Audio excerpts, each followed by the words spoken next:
TDP యువ నాయకుడు లోకేష్ యువగలం పాదయాత్ర కానీ, చంద్రబాబు గారిని జైల్లో పెట్టడం గురించి కానీ, శ్రీమతి నారా భువనేశ్వరి గారిపై అనుచిత వ్యాఖ్యలు చేయడం కారణంగా టీడీపీ కూటమి అధికారంలోకి రాలేదు. మాకు జగన్ వద్దు అనుకున్నారు. దానికి సాక్ష్యం గన్నవరంలో టీడీపీ అభ్యర్థి మెజారిటీ 37,628. విజయవాడ వెస్ట్లో బీజేపీ అభ్యర్థి సుజనా చౌదరికి వచ్చిన మెజారిటీ 47,032. అంటే గన్నవరం కంటే విజయవాడ వెస్ట్లో కూటమి అభ్యర్థికి 10,000 ఓట్లు ఎక్కువ వచ్చాయి. సో జగన్ మాకొద్దు బాబోయ్ అని ప్రజలు నిర్ణయించుకున్నారన్నమాట. దేశ విదేశాల నుంచి, పక్క రాష్ట్రాల నుంచి కూటమి పార్టీలకు మద్దతు ప్రకటించడానికి ప్రజలు తండోపతండాలుగా తరలివచ్చారు. మరో స్వతంత్ర సంగ్రామ పోరాటంలాగా భావించి కూటమిని అద్భుత విజయ తీరానికి చేర్చారు.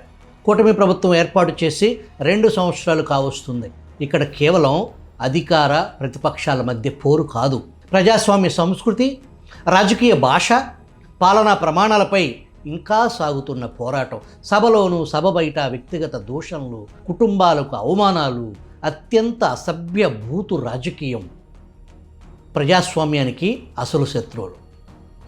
రాజకీయాల్లో వాదనలు ఉండాలి, విమర్శలు ఉండాలి, కానీ అవమానాలు, రోత భాష, బూతులు, బెదిరింపులు రాజకీయంగా కాకుండా సామాజికంగా కూడా సమాజానికి అది పెను ప్రమాదం.